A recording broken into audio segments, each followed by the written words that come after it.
60 ವರ್ಷ ದಾಟಿದ ಪ್ರತಿಯೊಬ್ಬರೂ ಮಾಡಬೇಕಾದ 10 ಕೆಲಸಗಳು. ವಯಸ್ಸಾದಾಗ ಈ ಕೆಲಸಗಳನ್ನು ಮಾಡುವುದರಿಂದ ವೃದ್ಧಾಪ್ಯವು ಬಹಳ ಸುಂದರವಾಗಿರುತ್ತದೆ.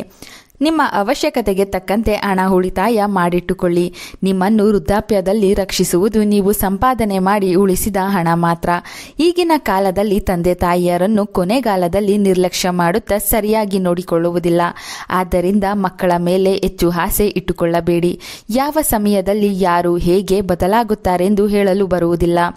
ಪತಿ ಅಥವಾ ಪತ್ನಿ ಸಾವನ್ನಪ್ಪಿದ ನಂತರ ಒಂಟಿ ಜೀವನ ನರಕದಂತೆ ಇರುತ್ತದೆ. ಅಂತಹವರು ಮನೆಯಲ್ಲಿ ಹೆಚ್ಚು ಸಮಯ ಕಳೆಯಬೇಡಿ. ಬದಲಾಗಿ ಮನೆ ಹೊರಗಡೆ ಬಂದು 4 ಜನರನ್ನು ಸ್ನೇಹಿತರನ್ನಾಗಿ ಮಾಡಿಕೊಂಡು ಅವರೊಂದಿಗೆ ಮಾತನಾಡಿ ನಿಸರ್ಗದಲ್ಲಿ ಸ್ವಲ್ಪ ಸಮಯ ಕಳೆಯಿರಿ. ಇದರಿಂದ ನಿಮಗೆ ಒಂಟಿತನದ ಯೋಚನೆ ದೂರವಾಗುತ್ತದೆ. ಗಂಡು ಮಕ್ಕಳು ನಿಮ್ಮ ಮಾತನ್ನು ಕೇಳಲಿಲ್ಲ ಎಂದರೆ ತಲೆ ಕೆಡಿಸಿಕೊಳ್ಳಬೇಡಿ. ಏಕೆಂದರೆ ಆ ಸಮಯದಲ್ಲಿ ತಂದೆ ತಾಯಿ ಮಾತಿಗಿಂತ ಹೆಂಡತಿ ಮಾತು ಅವರಿಗೆ ಮುಖ್ಯವಾಗಿರುತ್ತದೆ. ಮಕ್ಕಳ ಮೇಲೆ ಚಾಡಿ ಹೇಳಬೇಡಿ. ಇದು ಮಕ್ಕಳಿಂದ ನಿಮ್ಮನ್ನು ದೂರ ಮಾಡುತ್ತದೆ. ಈಗಾಗಲೇ ನಿಮ್ಮೆಲ್ಲ ಸಾಲಗಳು ತೀರಿ ಹೋಗಿದ್ದರೆ ನೀವು ಅದೃಷ್ಟವಂತರು ಎಂದು ಹೇಳಬಹುದು. ಏಕೆಂದರೆ ಮಕ್ಕಳಿಗಾಗಿ ಮಾಡಿದ ಸಾಲಗಳು ವಯಸ್ಸಾದರೂ ತೀರಿಸದಿದ್ದರೆ ಮಕ್ಕಳು ಆ ಸಾಲ ತೀರಿಸುತ್ತಾ ಚುಚ್ಚು ಮಾತುಗಳನ್ನಾಡಿ ನಿಮ್ಮ ಮೇಲಿನ ಗೌರವ ಕಡಿಮೆ ಮಾಡಿಕೊಳ್ಳುತ್ತಾರೆ. ಮಕ್ಕಳು ಹೇಳಿದ ಎಲ್ಲ ಮಾತಿಗೂ ತಲೆ ಹಾಡಿಸಬೇಡಿ. ನೀವು ಸಾಕಿ ದೊಡ್ಡವರನ್ನಾಗಿ ಮಾಡಿದ ಮಕ್ಕಳು ನಿಮ್ಮನ್ನು ತಿರುಗಿ ಪ್ರಶ್ನೆ ಮಾಡುವಂತೆ ಇಟ್ಟುಕೊಳ್ಳಬೇಡಿ. ವೃದ್ಧಾಪ್ಯದಲ್ಲೂ ಮಕ್ಕಳು ನಿಮಗೆ ಗೌರವ ನೀಡುವಂತೆ ನೋಡಿಕೊಳ್ಳಿ. ಆಸ್ತಿ ಅಂತಸ್ತು ಹೆಚ್ಚು ಇಲ್ಲದೆ ಹೋದರೆ ಹಾಸಿಗೆ ಇದ್ದಷ್ಟೇ ಕಾಲು ಚಾಚಿ. ಇದ್ದಿದ್ದರಲ್ಲೇ ಎಲ್ಲವನ್ನೂ ನಿಭಾಯಿಸಿ. ಇದರಿಂದ ಮತ್ತೊಬ್ಬರ ಮುಂದೆ ತಲೆ ತಗ್ಗಿಸುವ ಪ್ರಮೇಯ ಬರದೆ ಆತ್ಮಗೌರವವನ್ನು ಹೆಚ್ಚಿಸುತ್ತದೆ. ದೇವರ ಸೇವೆ ಜೊತೆಗೆ ಯೋಗ, ಪ್ರಾಣಾಯಾಮ, ಧ್ಯಾನವನ್ನು ಅಭ್ಯಾಸ ಮಾಡಿಕೊಳ್ಳಿ. ಪುಸ್ತಕ ಓದುವುದು, ಬರೆಯುವುದು ಅಥವಾ ಇತರ ಚಟುವಟಿಕೆಗಳಿಗೆ ನಿಮ್ಮನ್ನು ತೊಡಗಿಸಿಕೊಳ್ಳಿ. ಇದರಿಂದ ಕೆಲವೊಮ್ಮೆ ಮನಸ್ಸಿಗೆ ಉಂಟಾಗುವ ನೋವು ದೂರವಾಗುತ್ತದೆ. ವೃದ್ಧಾಪ್ಯದಲ್ಲಿ ಆನಂದದಿಂದ ಜೀವನ ಮಾಡುವುದು ಅತಿ ಮುಖ್ಯ. ಜೀವನದಲ್ಲಿ ಚಿಕ್ಕ ಚಿಕ್ಕ ಆಸೆ ಪಡುವುದು ಸಾಮಾನ್ಯ. ಅಂತಹ ಆಸೆಗಳು ಏನಾದರೂ ಉಳಿದಿದ್ದರೆ ಅದನ್ನು ಪೂರೈಸಿಕೊಳ್ಳಿ. ವಯಸ್ಸಾಗುವಷ್ಟರಲ್ಲಿ ಒಂದು ಸ್ವಂತ ಮನೆ ಇರಬೇಕೆಂದು ಎಲ್ಲರೂ ಆಸೆ ಪಡುತ್ತಾರೆ.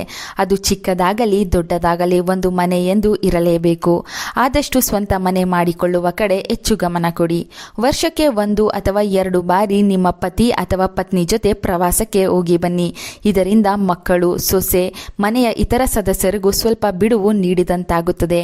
ನಿಮ್ಮ ಮನಸ್ಸಿಗೂ ಹೊಸ ಜಾಗದಿಂದ ಬದಲಾವಣೆ, ಮಾನಸಿಕ ನೆಮ್ಮದಿ ಲಭಿಸುತ್ತದೆ.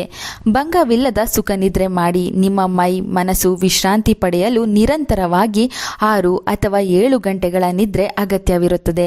ಮಲಗುವಾಗ ಎಲ್ಲ ಯೋಚನೆಗಳನ್ನು ದೂರಕ್ಕಿಡಿ. ಬೇಗನೆ ಮಲಗಿ ಬೇಗ ಏಳುವ ಅಭ್ಯಾಸ ಮಾಡಿಕೊಳ್ಳಿ. ವೃದ್ಧಾಪ್ಯದಲ್ಲಿ ಹಣ ಉಳಿತಾಯ ಮಾಡಬೇಕು. ಎಲ್ಲದಕ್ಕೂ ಮಕ್ಕಳ ಮುಂದೆ ಕೈ ಚಾಚುವಂತಿರಬಾರದು. ಆಸ್ತಿ, ಬಂಗಾರ, ಬೆಳ್ಳಿ, ಕೊಂಚ ಹಣವನ್ನು ಆಪತ್ಕಾಲಕ್ಕೆ ಇಟ್ಟುಕೊಂಡಿರಬೇಕು. ಮಕ್ಕಳನ್ನು ನೀವು ತುಂಬಾ ಪ್ರೀತಿಯಿಂದ ಹೊಟ್ಟೆ ಬಟ್ಟೆ ಕಟ್ಟಿ ಸಾಕಿರಬಹುದು. ಆದರೂ ಅವರಿಂದ ಈ ಸಮಯದಲ್ಲಿ ಹೆಚ್ಚು ಪ್ರೀತಿ ನಿರೀಕ್ಷೆ ಮಾಡಬೇಡಿ. ಅವರಾಗಿ ನಿಮ್ಮನ್ನು ಪ್ರೀತಿಯಿಂದ ಮಾತನಾಡಿಸಿದರೆ ನೋಡಿಕೊಂಡರೆ ಸಂತೋಷ, ನೋಡಿಕೊಳ್ಳದಿದ್ದರೆ ಚಿಂತಿಸಬೇಡಿ. ಅದನ್ನೇ ಯೋಚಿಸಿ ಕೊರಗುವುದು ಬೇಡ. ನಿಮ್ಮ ಆಹಾರ ಸೇವನೆಯಲ್ಲಿ ಶಿಸ್ತು ಕಾಪಾಡಿಕೊಳ್ಳಿ. ಸಿಹಿ, ಕೊಬ್ಬು, ಕರಿದ ಪದಾರ್ಥಗಳನ್ನು ಹೆಚ್ಚು ಸೇವಿಸಬೇಡಿ. ಕೊಲೆಸ್ಟ್ರಾಲ್ ಹೆಚ್ಚಾದರೆ ಆರೋಗ್ಯದ ಸಮಸ್ಯೆ, ತೂಕ ಹೆಚ್ಚಾಗುತ್ತದೆ, ರಕ್ತ ಸಂಚಾರಕ್ಕೆ ತೊಂದರೆಯಾಗುತ್ತದೆ. ಸಸ್ಯಾಹಾರ ಹೆಚ್ಚಾಗಿ ಬಳಸಿ. ಹಿತಿಮಿತಿ ಆಹಾರ ಸೇವನೆ ಮಾಡಿ. ಸಿಗರೇಟ್, ಬೀಡಿ, ಕುಡಿತ ಕೆಟ್ಟ ಅಭ್ಯಾಸಗಳು ಇದ್ದರೆ ಈಗಿನಿಂದಲೇ ಬಿಟ್ಟುಬಿಡಿ. ಈ ಎಲ್ಲ ಕೆಟ್ಟ ಅಭ್ಯಾಸಗಳಿಂದ ದೇಹದಲ್ಲಿ ರೋಗ ನಿರೋಧಕ ಶಕ್ತಿ ಕಡಿಮೆಯಾಗುತ್ತದೆ. ದೇಹವು ರೋಗಗಳ ಖಜಾನೆ ಆಗುತ್ತದೆ. ದುಃಖ, ಕೋಪ, ಭಯ, ಕೀಳಿರಿಮೆ, ವಿಕೃತ ಕಾಮ, ಅತಿ ನಾಚಿಕೆ ಸ್ವಭಾವ, ಚಪಲ ಗುಣಗಳನ್ನು ಹತೋಟಿಯಲ್ಲಿಡಿ. ಅನುಕಂಪ, ಸ್ವಾಭಿಮಾನ, ದಯೆ ಗುಣಗಳನ್ನು ವೃದ್ಧಾಪ್ಯದಲ್ಲಿ ಹೆಚ್ಚು ರೂಪಿಸಿಕೊಳ್ಳಿ. ಪ್ರತಿನಿತ್ಯ 2-3 ಲೀಟರ್ಗಳಷ್ಟು ನೀರು ಸೇವಿಸಬೇಕು. ನೀರು ಹೆಚ್ಚು ಸೇವಿಸುವುದರಿಂದ ಮಲಬದ್ಧತೆ ದೂರವಾಗಿ ಮೂತ್ರಕೋಶದಲ್ಲಿ ಕಲ್ಲಾಗುವುದನ್ನು ಇದು ತಡೆಯುತ್ತದೆ. ಚಿಕ್ಕ ಮಕ್ಕಳನ್ನು ಪ್ರೀತಿಸಿ ಅವರೊಂದಿಗೆ ಹೆಚ್ಚು ಸಮಯ ಕಳೆದು ಅವರ ಆಟಗಳಿಗೆ ಪ್ರೋತ್ಸಾಹಿಸಿ. ನೀವು ಕೂಡ ಭಾಗವಹಿಸಿ. ಸಾಕು ಪ್ರಾಣಿಗಳ ಮೇಲೆ ದಯೆ ತೋರಿಸಿ. ನಿತ್ಯ ಜೀವನದಲ್ಲಿ ದೇವರ ಪೂಜೆ, ಭಜನೆ, ಪ್ರಾರ್ಥನೆಗಳನ್ನು ರೂಢಿಸಿಕೊಳ್ಳಿ. ಇದರಿಂದ ಮಾನಸಿಕ ನೆಮ್ಮದಿ ಜೊತೆಗೆ ಬದುಕಿನಲ್ಲಿ ಸಮಸ್ಯೆಗಳು ಬಂದಾಗ ಅದರಿಂದ ಹೊರಬರಲು ಧೈರ್ಯ ಹೆಚ್ಚುತ್ತದೆ. ಪಿಂಚಣಿ ಹಣ, PF ಹಣ ಬಂದಾಗ ಅದರಿಂದ ಬಡ್ಡಿ ಬರುವ ಹಾಗೆ ಏನಾದರೂ ದಾರಿ ಮಾಡಿಕೊಳ್ಳಿ. ಅದರಿಂದ ಕನ್ನಡಕಕ್ಕೆ ಹಣ, ಹಲ್ಲು ಕಟ್ಟಿಸಿಕೊಳ್ಳಲು ಹಣ, ಏನಾದರೂ ತಿನ್ನಲು ಆಸೆ ಆದಾಗ ಮತ್ತೊಬ್ಬರ ಬಳಿ ಕೈ ಚಾಚುವ ಬದಲು ನಿಮ್ಮ ಕೆಲ ಖರ್ಚುಗಳನ್ನು ನೀವೇ ನೋಡಿಕೊಳ್ಳಬಹುದು. ಮನೆಗೆ ಬಂಧುಗಳು ಬಂದಾಗ ಮಕ್ಕಳ ಮುಂದೆ ಯಾವಾಗಲೂ ನಮ್ಮ ಆರೋಗ್ಯ ಸರಿಯಿಲ್ಲ ಎಂದು ಹೆಚ್ಚು ಬಾರಿ ಹೇಳಬೇಡಿ. ನಿಮಗೆ ತೀರಾ ಹತ್ತಿರವಾಗುವ ಸ್ನೇಹಿತರ ಬಳಿ ಮನಬಿಚ್ಚಿ ಎಲ್ಲ ವಿಷಯಗಳನ್ನು ಹಂಚಿಕೊಳ್ಳಿ.